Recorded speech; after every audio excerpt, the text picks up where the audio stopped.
Good morning, DDC. Welcome to the March 4th DDC meeting at the Mid-Hudson Regional Information Center. Please go ahead and sign in to the chat with your full name and district. Mute your microphones, turn your cameras off so that we are singularly focused. And we are recording this meeting. So if you're missing anything, have to leave early, don't worry. We got you.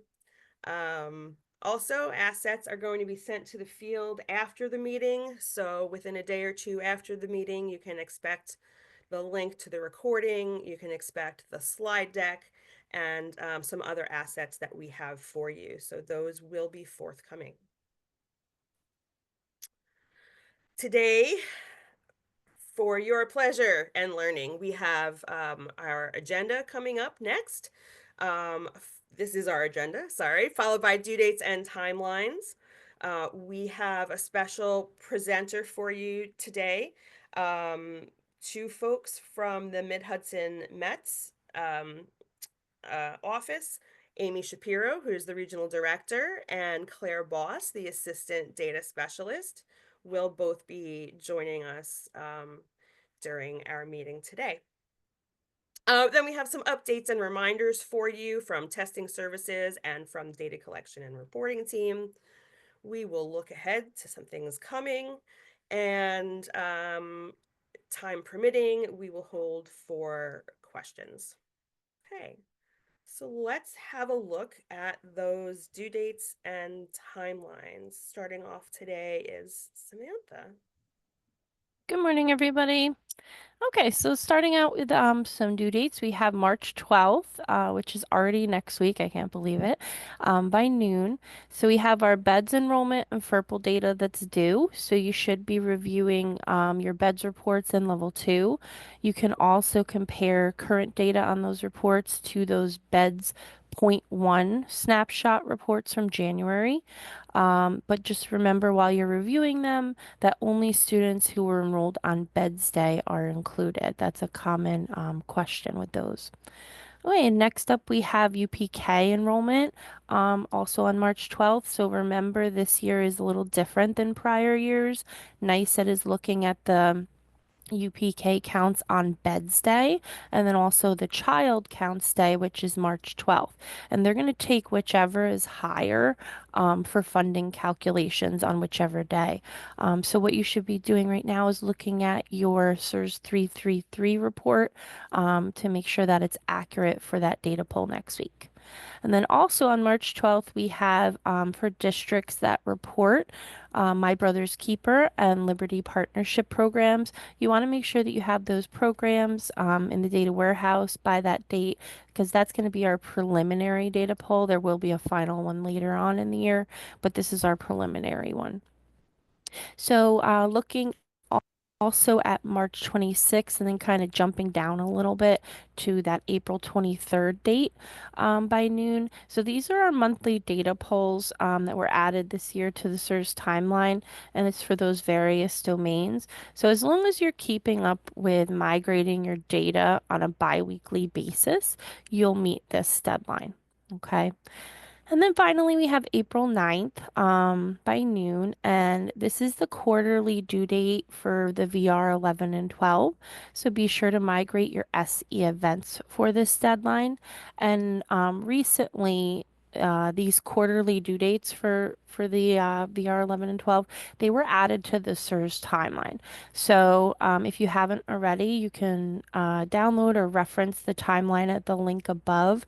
And then we also linked the Gantt chart to help you stay on track throughout the year. So if you're wondering, like, what should I be doing this time of year, that chart can help you. So for now, I'm just going to pass it back over to Helen, but I'll be back later. Thank Thank you, you. Sam. So we're going to get right started with our special presenter this morning. I did see Amy come in right when we started the meeting, so welcome to Amy. and welcome to Claire. They're both from the Mid-Hudson Mets office, which is the Mid-Hudson Migrant Education Tutorial and Support Services. Amy has worked as a math teacher in New York City as well as in the Hudson Valley. And she also directed a college in-person program in the Fishkill Correctional Facility prior to stepping into the role of director at Mid-Hudson Mets in January of 2024. Claire is a former tutor and a graduate student studying music therapy at SUNY New Paltz. She works part-time in the Mid-Hudson Mets office as an assistant data specialist, working closely with data specialist Steve Wendell, from whom we have also heard in years past. So with that, I'm going to go ahead and hand it over to them. Amy. Thank you so much, Helen. Are you going to display our slides or You can, do you have them up? Because you can go ahead and do it. I could do it also. It's up to you. Okay, so let me, I have them up, Amy, if you want me to. perfect. Thank you, Claire. Thanks. Yeah, so thank you for having us here today. We really appreciate the opportunity to talk with all of you.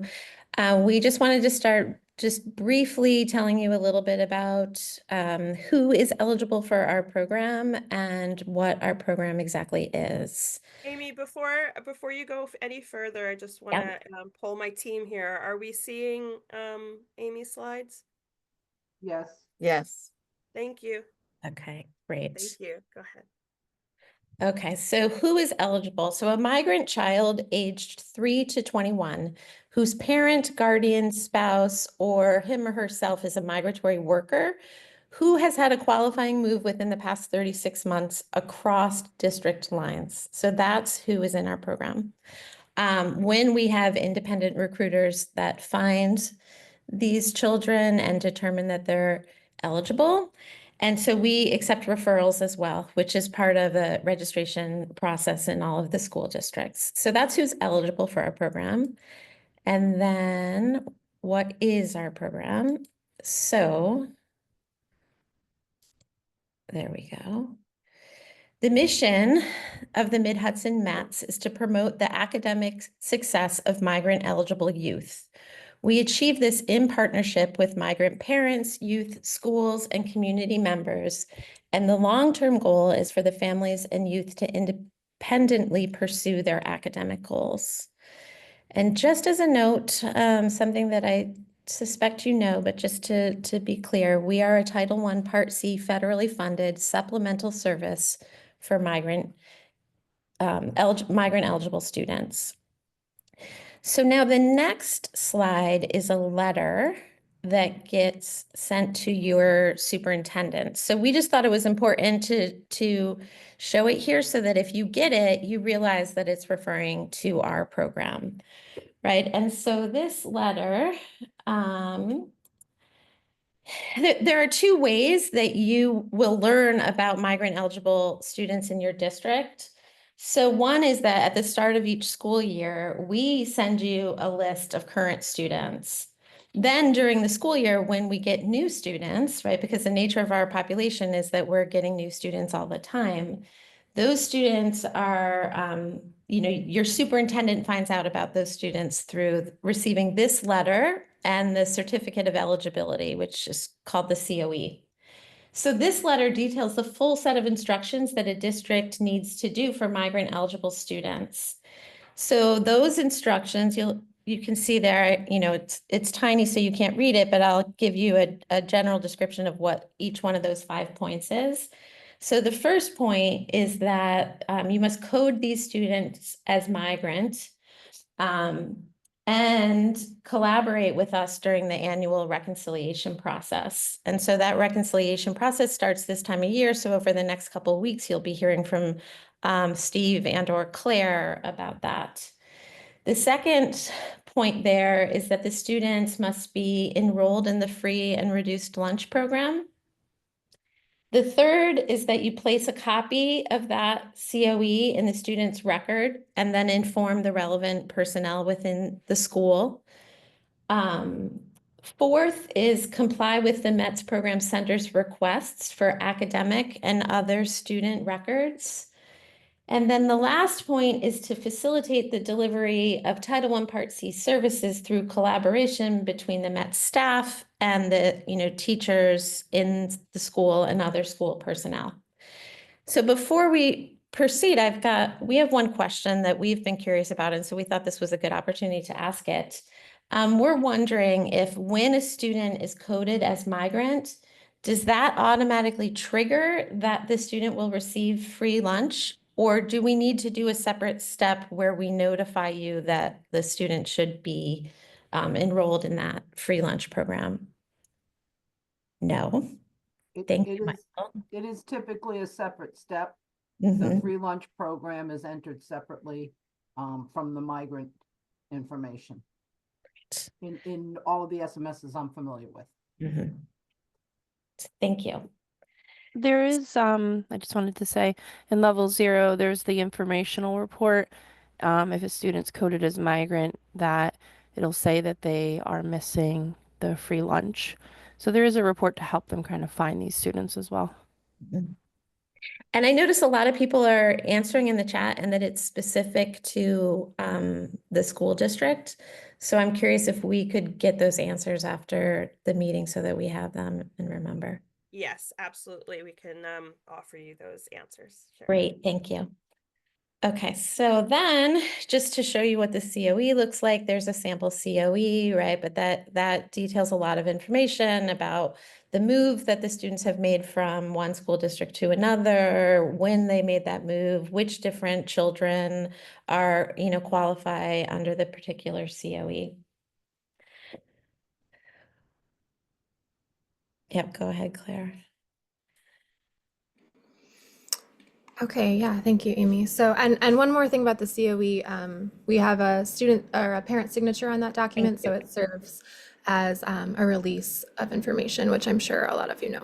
So just to recap kind of what Amy discussed in that letter, some of those things don't apply to the data people, and we recognize that, but we do just ask when we collaborate with data people at the districts that we make sure the students are coded as migrant, that there is a current list of migrant eligible students that's maintained throughout the school year, and that the certificates of eligibility are also maintained in whatever way that means for your district.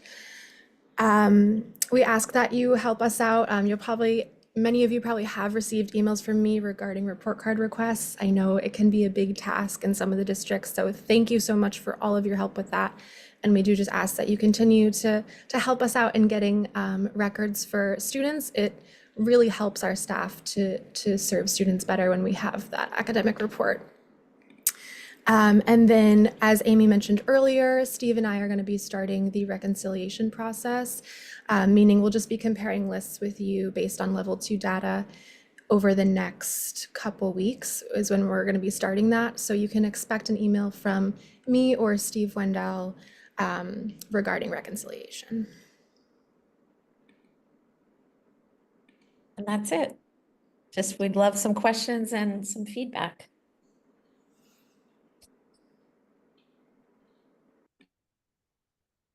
I'll put in a little plug while people are maybe typing in or asking their questions or thinking up their questions. Amy and Claire and Steve, or some combination of thereof, will also be joining us at our registrar boot camp coming up in a couple of months. So if you're interested in even more information about registration for migrant students, you won't want to miss that. So I see a question in the chat about eligibility. Students are eligible for 3 years after they initially get flagged as migrant, and then if there's another qualifying move within that time, that the 3 years starts again, the clock for those 3 years. And then there's nuance within that where if someone terms out during a school year, we'll keep them to the end of the school year. And if high school students term out during their 4 years of high school, if they're on track, if they've been accumulating credits, we'll often serve them till their graduation. So in general, it's 3 years, but there's nuance. Yeah. Janet, the date on the COE, there are multiple dates. Amy, correct me if I'm wrong. I believe we go by the qualifying arrival date or the QAD. And I think that that's kind of on like the left-hand side. Yeah, if you go back to the COE, can show it's on the bottom on the left. Sorry, there we No, go. and Yeah, one more right. right I don't there. know if No, down here. Oh, yeah, yep, you got it. Yep. number 3. How often do we request report cards? We are supposed to do it quarterly. I know that that's a really big ask for districts. So we're trying to get definitely first quarter report cards and definitely fourth quarter report cards. The most important thing for us is for students who are in high school and have taken Regents exams, if they take them in January, it's really important for us to know about those Regents scores. So first and fourth, definitely. And if we get a new student, I might request it if we didn't have it previously. Definitely twice a year. And I try not to ask too much more than that. I know it's a big task.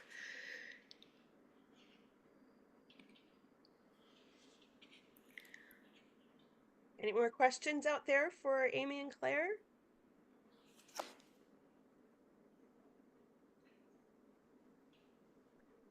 All right. Well, hearing and seeing none, just thank you so much to Amy and Claire for joining us today. Thank you for And having us. every Thank you. year as you do, it's a pleasure to have you. And I will see you in a couple of months. Looking forward to that too. Thank you so much. Thank you. Thank you. Thank you. All right, let's see if I can figure out how to now share back. Good? Okay. All right, so let's go ahead and get right to our updates and reminders.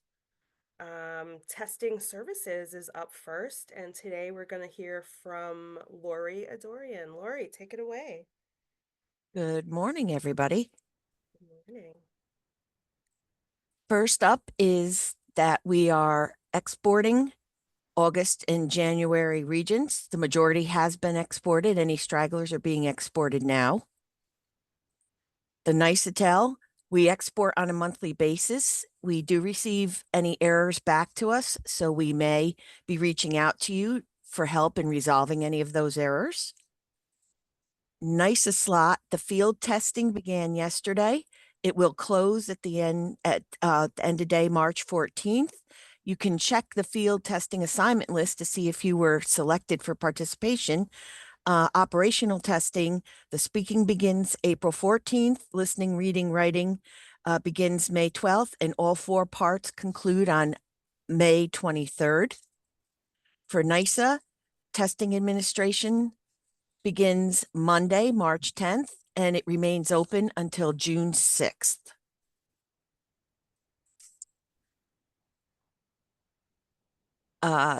Additionally, we are getting into the 3 through 8 testing season. The students are being loaded into Nextera. The students and classes are being loaded. The tabs are opening on March 10th. The testing tabs will open on March 24th. Your not tested codes, such as the refusal codes, don't have to wait till the end. They can be entered beginning March 24th. And for the paper, for NICESLOT and 3 through 8, the students have been extracted. The blank answer sheets have arrived, and we've begun printing the rosters, labels, and those sheets, and the deliveries will begin shortly. For the Regents. Lori, we have a question on, do you know what the deadline will be for entering testing accommodations in Nextera? John, do you know if there's a deadline? Hey, Arlene. So the testing accommodations, you just want to have those in before you administer the test and print the login tickets. You have to have them in before the login tickets because the accommodations can alter the login ticket information. Thanks, Thank John. you. And for the regents, the course section, sort choice, non-secure materials, and the preprint spreadsheet forms all went out last week. The course section forms are due back on the 14th. The remainder, the sort choice, non-secure materials, and preprint spreadsheets are all due back on the 28th. Remember, there are 3 new Regents exam administrations this June: geometry, earth and space science, and biology. We'll get a little more into those on the next slide. Common Core geometry will no longer be offered. Physical setting, earth science, and living environment will overlap and be administered also for this June and until June 2026 for any retakers. If you look at the implementation schedule to see all the first administrations of the upcoming new regions and the last administrations of the old regions.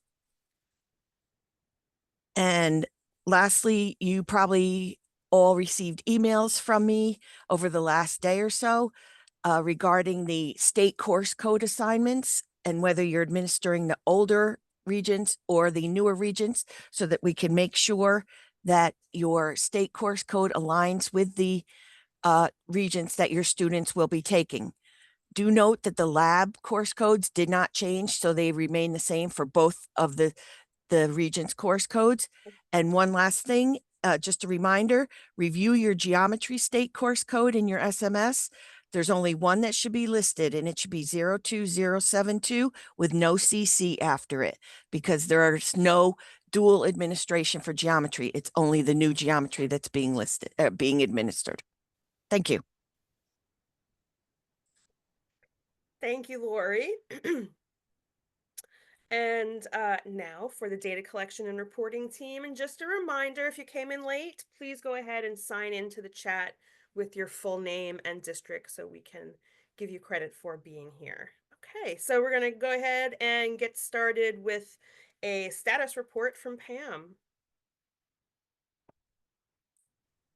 Okay, good morning, everybody. And here's our monthly status report that we've been putting up for the last few months that shows our level 1C error count, our nicest Q count, and our progress reporting student digital resources. I'm starting to think of this as the good news, bad news section of our presentation. But please remember, these items are ongoing, so continue to report and fix errors as you go along. Okay, so the data here reflects the information as of yesterday, March 3rd, 2025. Okay, level 1C errors are up from 448 to 861. Not really the direction we want to go into, but we will get into that a little bit more in a minute. The level 1C warnings are down a lot. They have dropped from 24,000 to 12,000. So we're all happy about that. Without digging into all of those numbers, which would take a bit of time, I'm just going to take the win on this one, and I'll fill you in if there's anything more we learn between now and next month. Okay, the nicest Q is up from 0 to 3, but this number tends to fluctuate after each import. We just want to remind you to continue to take a look at it. Keep in mind that your superintendent or district superintendent will typically get an email daily if this number is not 0. So it's an item you probably want to, address as soon as possible so that those emails don't continue to come. Okay, and student digital resources percentage is up, which is the right direction. It went from 45.3 to 47.9. That's still heading in the right direction, but many districts are starting to lose ground. As new students arrive, your enrollment counts, the denominator in the calculation, is growing. If you are not reporting a survey for these newly enrolled students, your percentages are decreasing. Quick glance at what has been reported, and I see 17 districts are showing decreases in their percentages due to this calculation. So keep this in mind and continue to collect surveys, especially from those newly enrolled students. Okay,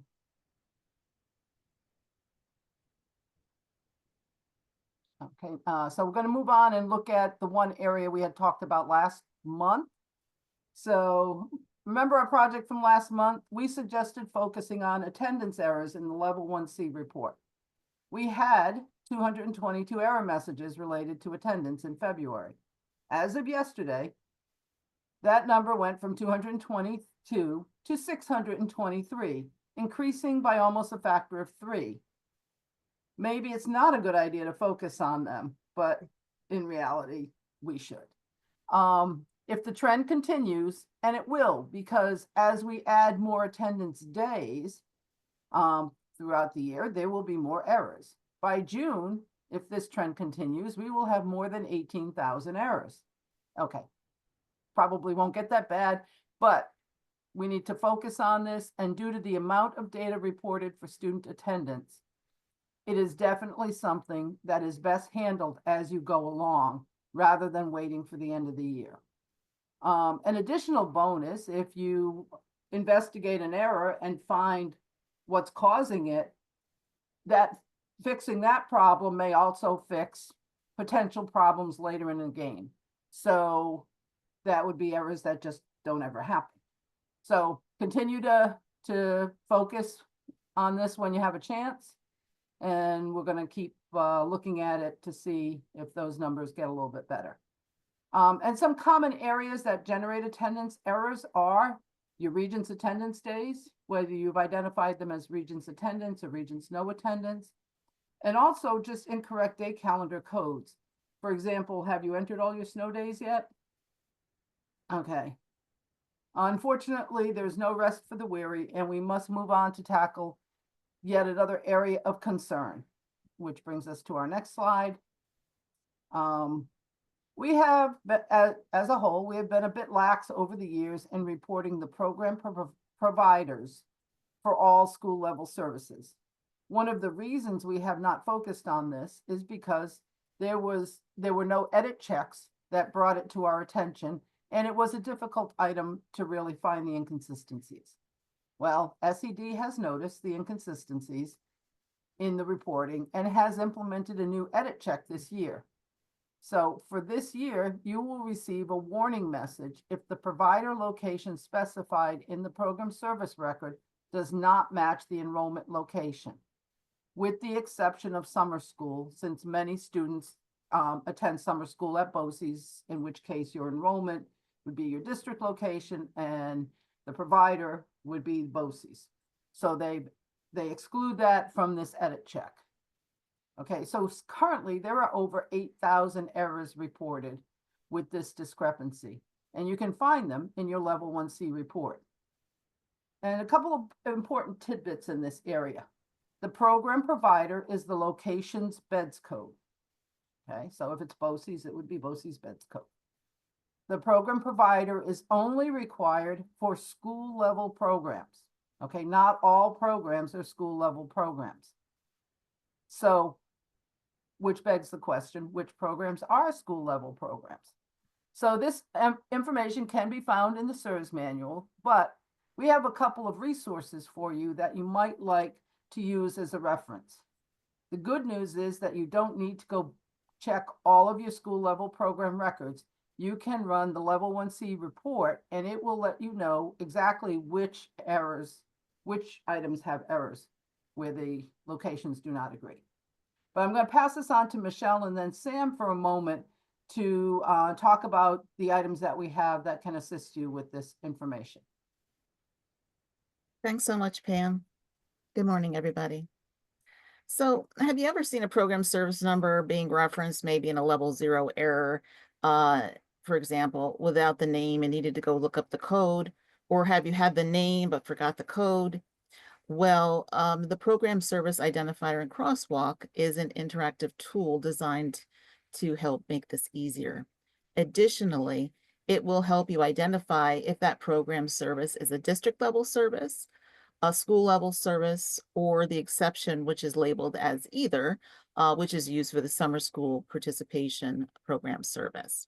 So you will immediately know if the program service requires a service provider that matches the enrollment location, hopefully helping you avoid the level 1C warnings that Pam was just describing. And there's more.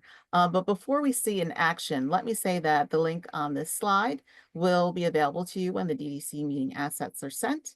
And it will allow you to download and save this from a template. There are many formulas, hidden columns, and references in this file to make it work.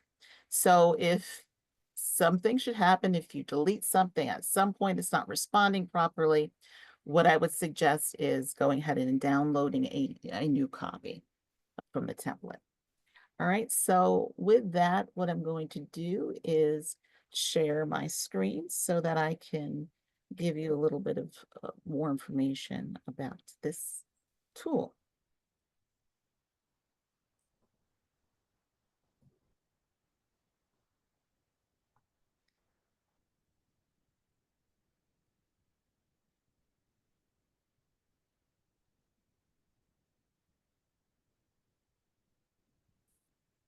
Okay, great. So are we seeing Yes, that currently? it's up now, Michelle. All right, great. Thank you so much. So this will be the first tab, which is the recommended use tab.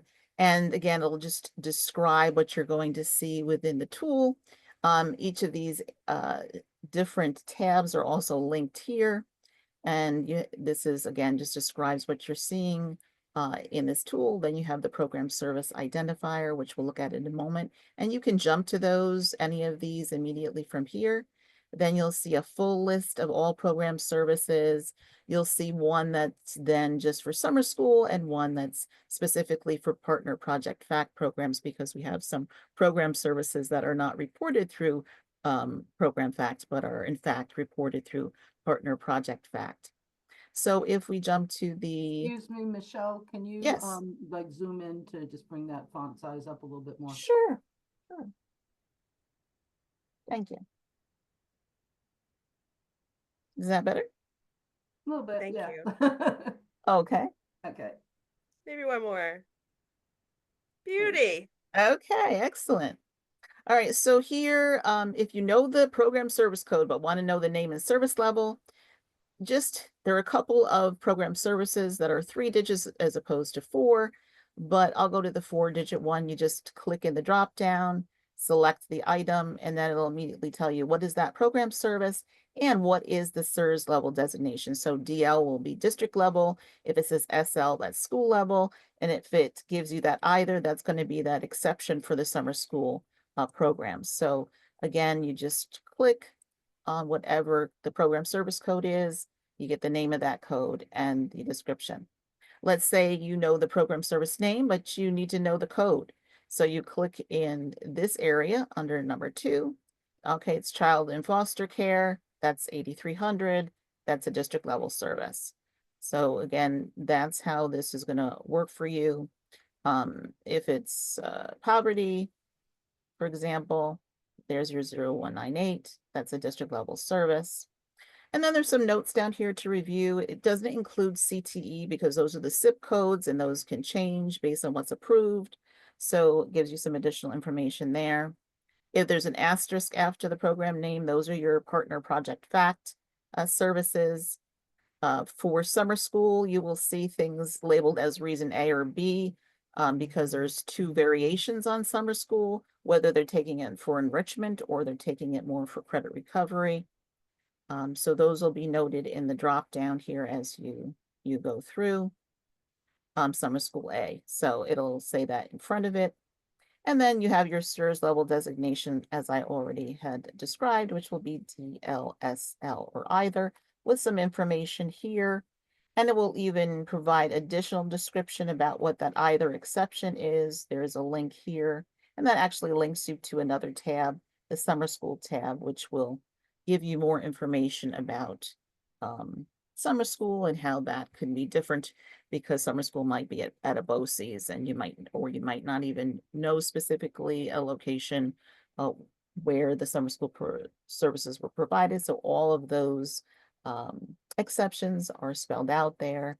So I can jump to it from here and it'll give you that information. Okay. So on the All Program Services tab, this will give you additional information. So it's something that you can filter and you can sort on, because you're going to see the SIRS type, the level 0 category. Again, you'll see the description and you'll see the designation. You'll also see at the end, you'll see a source. So what's the probable source where this data is coming from? Is it coming from the SMS? Is it coming from Frontline? Is it coming from, sometimes there could be a choice, RTI or an SMS. So it's going to give you some additional information. You can filter and sort on any of these columns. You'll see that some are color coded, and the color coding is for program services that are related to one another. So for example, anything related to L. So we have L eligibility. We have the NICE slot that's in the same color, and you can sort or filter based on that. So you can filter by color, and you can say, I want to see this color, and it's going to give you all of the program services that are related to L. So you know you need an L eligibility, you need one of the L programs, and you might have someone that it qualifies for a NICE slot.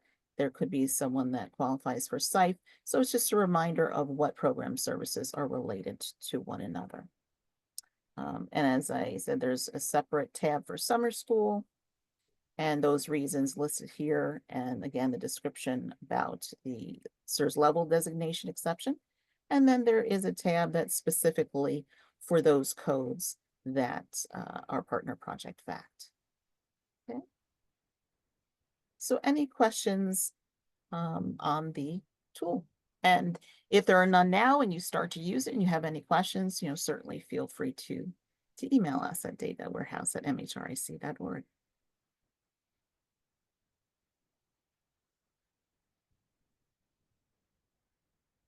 Thank you so much, Okay, Michelle. thank you. I think we're gonna kick it on over to Sam. Okay. Thank you. And Helen, can you? Thank you. Perfect.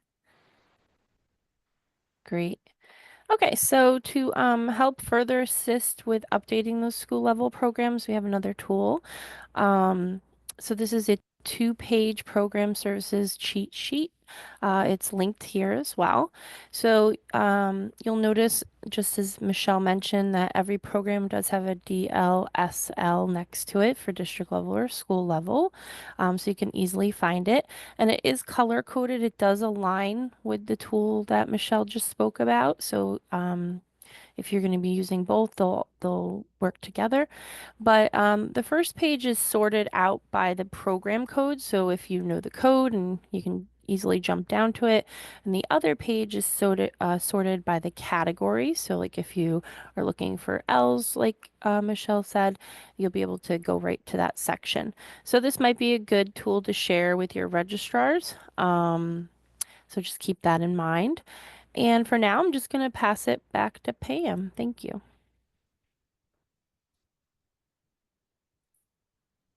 Okay, so as Sam had mentioned early on, upcoming due dates and timelines. My Brother's Keeper is one of the programs that data must be reported migrated to level 1 by Wednesday, March 12th at noon.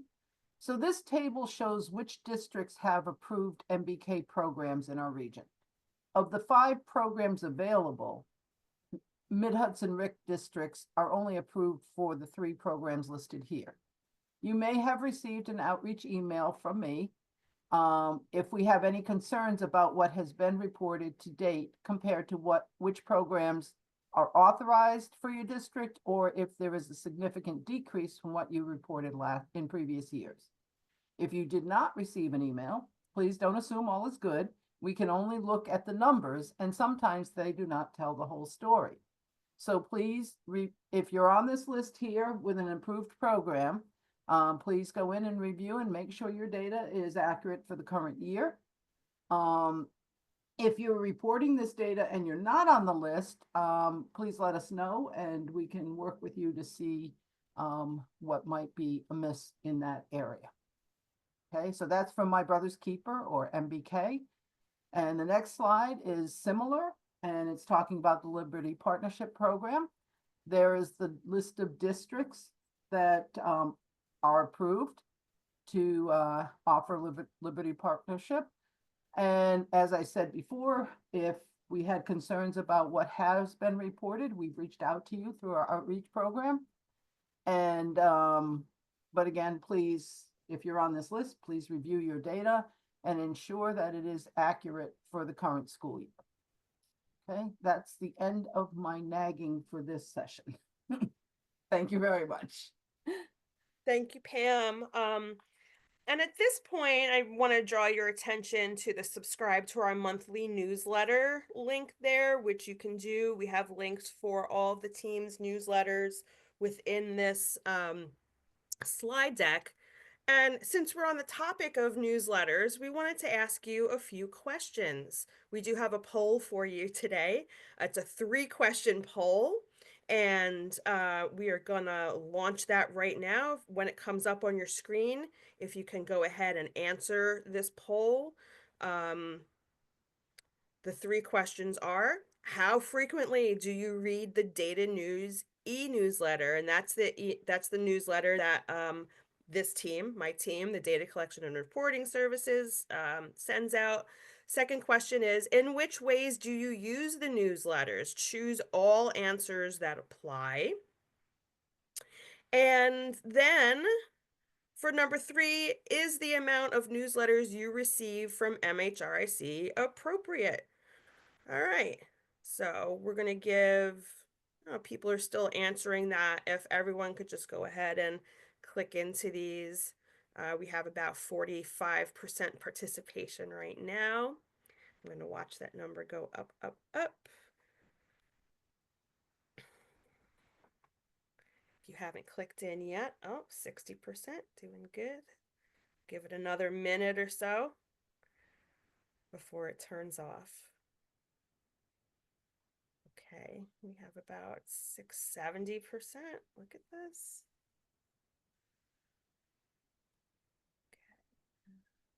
Boy, we're getting close to 100% participation. We're at 76%. If you haven't filled that in yet, go ahead and please do. We got 30 seconds left before the poll is going to turn off it.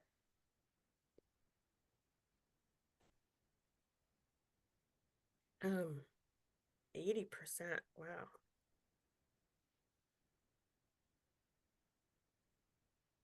Now, if you're a RIC employee, obviously you don't need to do this if you haven't.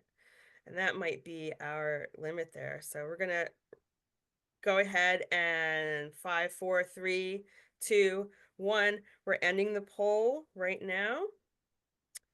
And thank you for that information. I'm going to stop sharing the poll.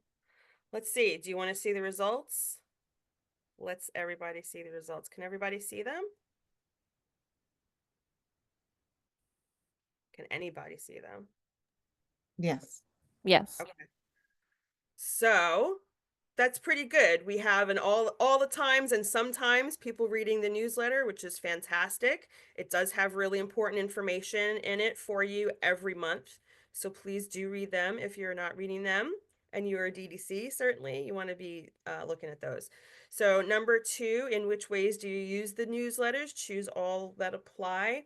This is really great answers, because these are all the ways we want you to be using the newsletters. It has really great information in it about all sorts of things, current events and regulations. It has persistent links in there that you can use as a reference throughout the month for things like, I need to put in a location request, I need to look at a certain website, I want to look at your YouTube videos. All those links are always there. And reading some or all of it is really great.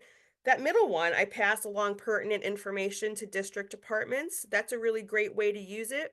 As district data coordinators, you're not necessarily responsible for like entering every part of data, but you do want to communicate with your different departments, like special education services and so forth, so that everybody knows what you're expecting as a DDC and what needs to be getting done in a timely manner. And so the last question is the amount of newsletters you receive from MHRIC appropriate. We get an A- on that, so 91% of the people said it's perfect, which is great. Too much or not enough? Okay, we see you too. We see you too, but we're glad to know that we are hitting some great marks. So I'm going to stop sharing that right now and say thank you for that. And we'll look ahead.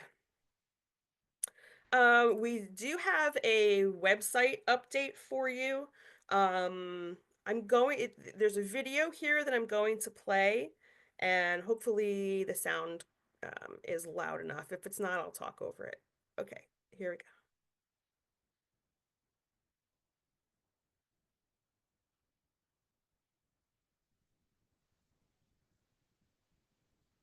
This is the MHRIC website.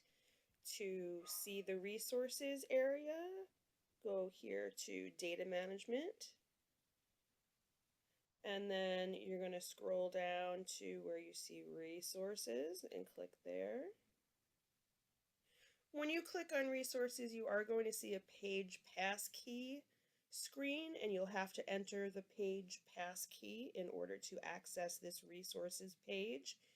It is under construction, but we do have a whole lot of good information for you there. Data Points is a training series that we have. You can see all your DDC meetings by clicking and opening up each of these different sections. Michelle is going to talk about the quick reference guides coming up. There are a bunch of tutorials here for you in various formats. And then Sam is going to talk about the level 1 report guides, which you'll see in all of these different folders. Okay, so hopefully you're able to hear that. I encourage you to go ahead and look at the website. There are lots of great new things for you to look at and to hear about quick reference guides. I'm going to hand it over to Michelle. Thanks, Helen. So the quick reference guides shared with you to date now have a new home on our updated website. These are included in the aptly named Quick References Guides section. Be sure to also take a peek in the tutorial section, as there is some valuable information there as well. One to note in that tutorial section, number 6, is level 2, the beds reports verification, since we have that second poll of the beds enrollment purple data happening next week. And I would bookmark this page, as it will be growing, expanding, and evolving in the months to come. With that, I will hand it over to Sam to talk about the level 1 report guides. Thank you, Michelle. Okay, so we've been in the process of revamping some of the older level 1 report guides and creating new ones. So all of the guides with the new format, they do have the report or visualization description. They have the breadcrumb trail to find the report. Also, what users can access the report for district, location, or BOCES users. And sprinkled throughout are also level 1 pro tips. Or, things that are frequently asked questions, if you will. So the ones we're releasing for this month, the data quality report card, it does have many tips to help you as you navigate through that report, which should be reviewed on a monthly or an as-needed basis. There's the closed location. So if you've ever wondered if a location was closed at your LEA or the data warehouse, that report guide will help. Then there's various district lists. So it could be organized by BOCES or by code, district code. So there's a bunch of new guides for that. Then unused locations. Another one you'll probably use a lot is the location report by district. It is really helpful for when you're referencing to create new district locations. So you might refer to that, so that a local location code isn't reused. There is also the nicest extract by Rick, and also a location name report option for that. So if you've ever wondered if you could download all the nicest IDs for your LEA, that's a great report to do that.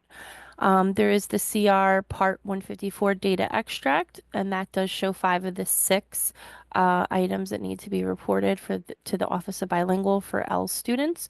So every month, I'm planning on releasing like some report guides. So for next month, we're working on the next section in Level 1 under the enrollment folder. So definitely stay tuned for some new releases for that.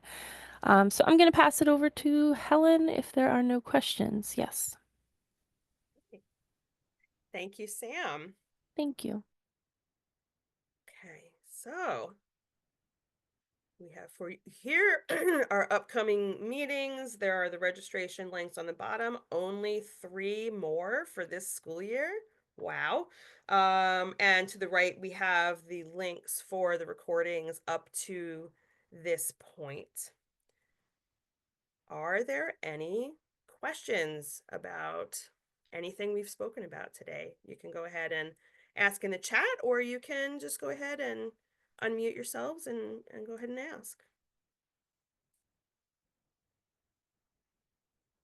I do also want to mention that the page pass key that was mentioned in the video, but it didn't tell you what the page pass key was.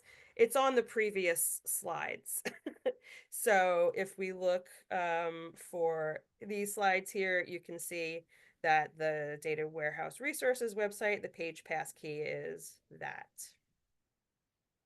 We've got a request to show the meeting dates. The meeting dates, here we go. Okay.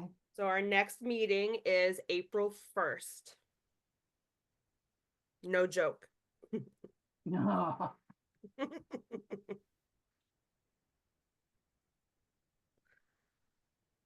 Are there any other questions?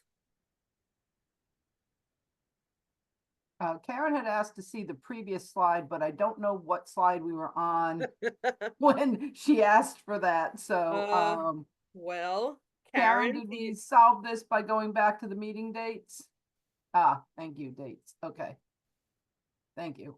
all right, Joan, I'll bite. Okay, Joan asks, why is everyone tired on 4/1? Why, Joan? We've just had a march of 31 days. Yes. And boy, are my feet tired. All right, I guess with I guess with that, we will end our meeting today. Thank you to everyone for attending. We will see you next time on April 1st at 9 a.m. sharp. And enjoy the rest of your day. Thank you.